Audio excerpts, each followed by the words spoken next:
Hello. I'm not great at intros. If you're new here, hello. My name is Gabby. I'm an illustrator, printmaker, graphic novelist, which is actually the part we're going to be talking about today. I am currently working on my debut middle grade graphic novel, which is called Serendipity, that is going to be published in spring of 2026, hopefully. No, it will be. It will be. So I asked my Instagram followers if there was any questions they had about what I do that I could answer in a more long format on YouTube. And one of the questions I got asked was talking about my graphic novel journey. So today I'm just going to talk about like the conception of my idea all the way to selling the graphic novel and signing the paperwork. Okay, so we're going to get into kind of the backstory of this whole graphic novel journey. So come step in my little time machine and we're going to go back to 2021, late 2021, early 2022. I was living with my mom. I was 2 years out of art school. I had gone to school to be an illustrator. I was working at an embroidery and screen printing studio. I wasn't really doing the creative side of things. I was just a production worker. So I would work the embroidery machines and the screen printing machines. I was working in this basement most of the time. It was so dark and dirty. Probably hadn't been cleaned in like 20 years. I'm pretty sure there was mold everywhere. It was not cute. But I would sit there in the basement all day and I would listen to podcasts. And one day I started listening to Make It Then Tell Everybody by Dan Barry, which I highly recommend. I don't think they're recording new episodes anymore, but the old episodes are still great to listen to.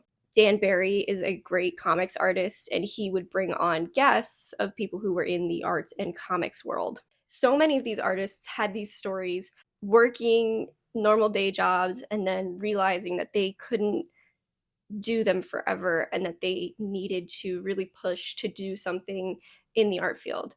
And I'm sitting there listening to these podcasts and I go, oh my gosh, this is my moment like that. I'm working this crummy dead end job that didn't really have any, I mean, it was technically the arts, but there wasn't like promotions in store for me and I wasn't going to be a lead designer. I was just a production worker. And I thought to myself, I could keep doing this and make money and I would probably be okay. But I went to school for art and I want to do it and I'm going to regret it for the rest of my life if I don't make a push here. So that really made a change in my thinking. And I don't know how I was this productive that year, but I was like a crazy person. I would work my job from like 9 to 5, and then I would come home, I would have dinner, and then I would just sit there and create new portfolio pieces and new art. And I was really pushing to try and make a portfolio that would work for children's book illustration. Now, to this day, I have still never booked a professional children's book illustration project. I still hope to. I would love to. It's just funny that that's where I started, and I still actually haven't really gotten any responses for that. Maybe one day. I'm going to try to put on the screen some of the portfolio pieces I was creating at the time, but I was really trying to gear myself towards this younger children's picture book genre. And I began sending out my portfolio and querying editors and agents at different publishing companies and talent agencies. This video is not necessarily about the querying process. This is more of the overarching journey of selling a graphic novel. But if you guys want to hear more about the querying of agents and editors, I would love to talk about that in another video. So, let me know. So I was sending out my portfolio that I was working on to different agents and editors. And I don't want you guys to feel like this was a really like snap quick process, because I think I was probably submitting for about 6 months before anybody got to me. I would say probably 90% of those responses were no. And sometimes they were nice no's, like, oh, we like your work, but we have somebody doing something similar, or this just doesn't fit into our upcoming plans.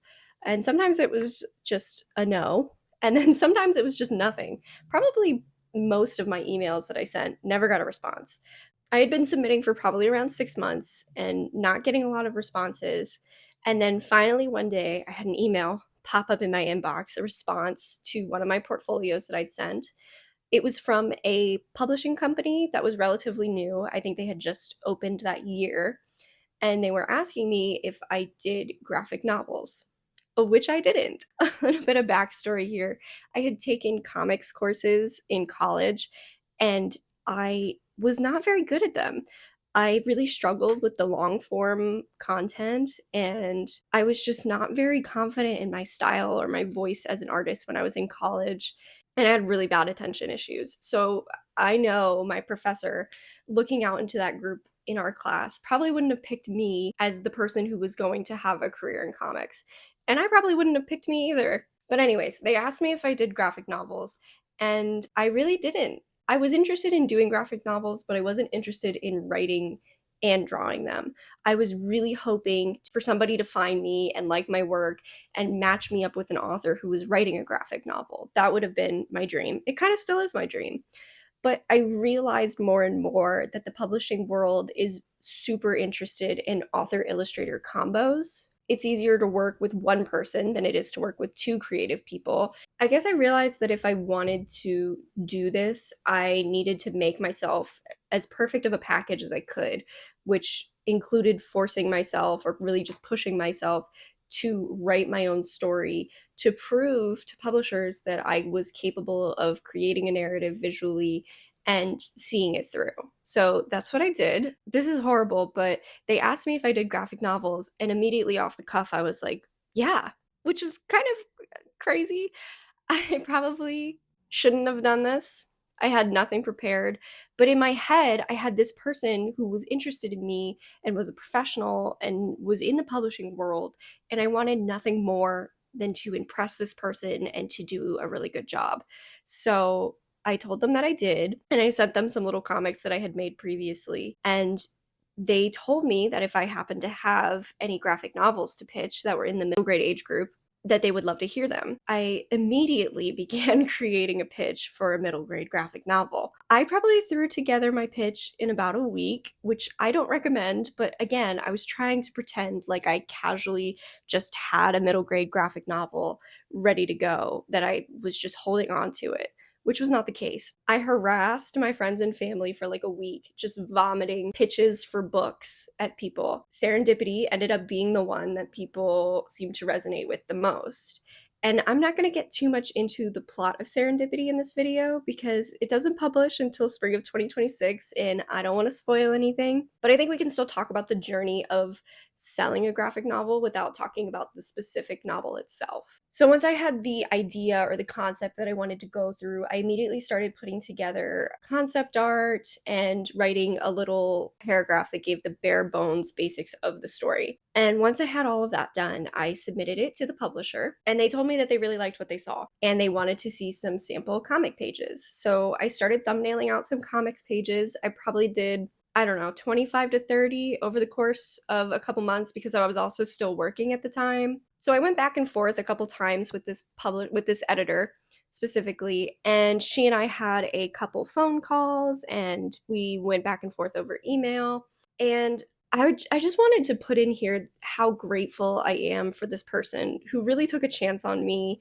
I had no experience in publishing, and she took an interest and she gave me advice that she didn't have to give me. And even though she and I didn't end up working together on this project, I'm really so grateful to this person for everything that they did for me because they didn't have to. And I feel infinitely lucky that I was here at the right time. And honestly, that's what a lot of the submission process is just hoping that your work finds the right person at the right time and it's the right project for them. So moving forward, obviously this project wasn't ready to actually submit to them. Submissions is like a big, lengthy process that I really didn't know anything about, but they told me to keep working on it, which I did. At this point, I started adding this graphic novel work that I had done, the sample pages and the concept art. I added all that to my portfolio, and I kept submitting to agents and editors. And I have to say, I never thought of myself as a children's graphic novelist, but once I started adding that work to my portfolio, I started getting way more hits from my querying emails than I had ever gotten before.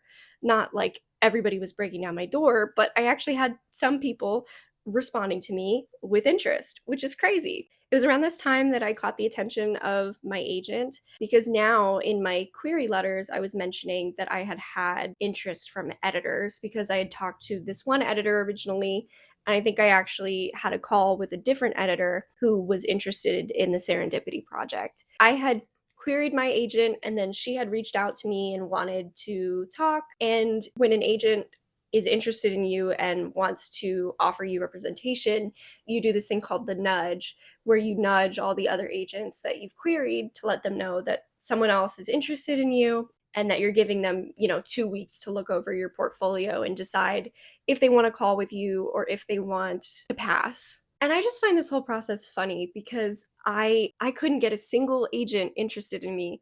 And then when I got one agent interested in me and I was able to tell people that I was had an agent's interest, all of a sudden I had, 4 calls with agents. So I talked to a couple different agents and we talked about what they thought my future would look like and selling this project. So in the end, I actually ended up going with the original agent who had contacted me. I just felt like she had the best grip on what I wanted for my future career, and she also had a lot of really good thoughts about where to go with the book and potential edits, and I just felt like she really had a vision of how to bring the book to submission standards, which was something that I really didn't feel prepared to do on my own. So I signed with my agent and then we got started on actually getting the book ready for submission. And this was a really busy time in my life. Creation of this graphic novel to the point where I actually sold it. I had gotten married. I had moved to a different state. I had just had a really crazy summer. So it did take quite a while to actually get the book to the level that we wanted it to be. But we went back and forth on edits, and I continued working on thumbnails and concept art and I had to make probably 10 finished comic pages as samples for what the entire book would look like. So it was a lot of work, and I remember feeling super nervous that I had to make it like uber perfect and beautiful. I also had to write the entire plot of the book out in like a bullet outline form. And then my agent helped with writing like the submission letter, and she put together the list of publishers that we were going to submit to. And then finally, we got to the actual selling of the book. So I officially went on submission in January of 2023. We decided to wait until after the holiday so that editors would be, back at their desks and looking at their emails. Being on submission is like kind of a big scary thing in the author slash publishing world. It's basically when you've submitted your project out to editors and you're waiting to hear if they're going to pass or if they're going to accept a project. I want you to keep in mind, I'm just sharing my experience with publishing. All submission time periods are different. They might be different by genre, by age group, by company. So if you end up going on submission, things might move faster for you, things might move slower for you. And I just don't want you to feel like my story is the only one that's like acceptable or good. So we submitted in early January, and then I think February 15th, I got a very ominous email from my agent that was like, "Do you have time tonight to get on a call?" And she called me to tell me that I had had my first offer for Serendipity. And oh my God, I was so excited. I couldn't believe that this tiny little project that I felt like just yesterday was pitching to my friends and family had become something that a major publisher was actually interested in making a book. It was the craziest feeling. My agent went ahead and set up a call with this editor for me so I could talk with them about, what they liked about the book, if there were edits that they wanted to make. Just wanted to get the vibes. And then we sort of went into negotiating the original offer that this publisher had made. And I just like to put in here, this is where it's amazing to have an agent. I know a lot of artists go back and forth about whether to have an agent or to not have an agent. But in my opinion and in my experience, I don't think I would have been able to get my book to submission standards on my own. Also, it's just so nice to have somebody who has your best interests in mind and is going to negotiate for them. She's invaluable. My agent's amazing, and I highly recommend looking for an agent before you go into the submission process. And they also help go through all of the contract stuff, which for me is so overwhelming and scary. So the offer was negotiated, the contract was written up, and then my agency and the publisher went back and forth a few times, negotiating the terms of the contract. And this I think it took the whole summer. It took a long time. I'm not sure what the normal contract negotiation time period is, but I'm also such an anxious and impatient person, and publishing moves pretty slow. That's not a drag, that's just how it is. So I got my original offer on February 15th, and then I think I ended up physically signing the contract in the fall of 2023. And now I'm working on it. So I am currently going through edits with my editor, and it's just really an amazing experience, and I have to say I'm really proud of myself for putting in the time that it took to get here and taking myself and my dreams seriously and making it happen. So, a couple thoughts in conclusion, and just a little advice if you ever see yourself trying to sell a graphic novel, or some of this advice might work for other types of publishing. I'm not entirely sure. But guys, this takes forever. Like, I started this in 2021, and it's 2024, and the book will hopefully publish in spring of 2026. It's okay. It's going to happen in time. I think this was a really good exercise in patience for me, and just learning that not everything has to happen immediately on the publisher's end and on my end, because I'm a very anxious worker in my adulthood. I wasn't this way in art school, but like, I want to get the projects done as fast as possible. But I also need to remind myself that, nothing's made in a day, and I need to take care of myself. If you want to do this kind of work, the best way to get people interested in you is to show that you can do the kind of work unprompted. Adding the graphic novel samples and thumbnails and concept art, I think, really showed publishers and agents that even when nobody was looking, I wanted to do the work. This is the hardest part when you're unrepresented and unpublished, is that you're untested. So people don't necessarily know how capable you are of completing projects in a timely manner, in a professional manner. So trying to create your own projects for yourself is a great way of showing people that you can handle the work. I would say get used to being told no a lot. I think I submitted to probably 90 different agents, and I only had 3 that were interested in me. So I got told no a ton. I got told no a ton from agents, from editors, and this is not anything bitter. This is normal. It's very normal to get told no, because you're just waiting for the right person who's in the right place, who needs your project or your voice. And the last advice I would give you is just believe that you can do it. It's never too late to get into this type of work. It's never too late to believe in yourself, invest in yourself, like yourself and the work that you do, because nobody else is going to advocate for you the way that you will. I know a lot of artists, it's hard to take compliments. It's hard to be confident in what you do, and I get that. But especially in publishing, if you're not excited about the work that you're doing, it's really hard to get anybody else to be invested in your work if you're not outwardly invested in it yourself. So I really know it's hard to build that confidence, but it's a muscle that you have to work. I can guarantee that no one else is making comics or telling stories the way you are, and no one else is going to do it for you. Does that make sense? I think it does. Well, thank you so much for watching. Are you writing a graphic novel? Are you thinking about writing them? Do you have any other questions for me? I would love to hear about it in the comments. Please like and subscribe to tell me that you would like to see more videos like this. And as always, I am at Patchy Sour Kids on all social medias, and you can visit my website and my store at gabbybenda.art, which is going to be all linked below. And thank you again for watching, and I hope you enjoyed. Bye!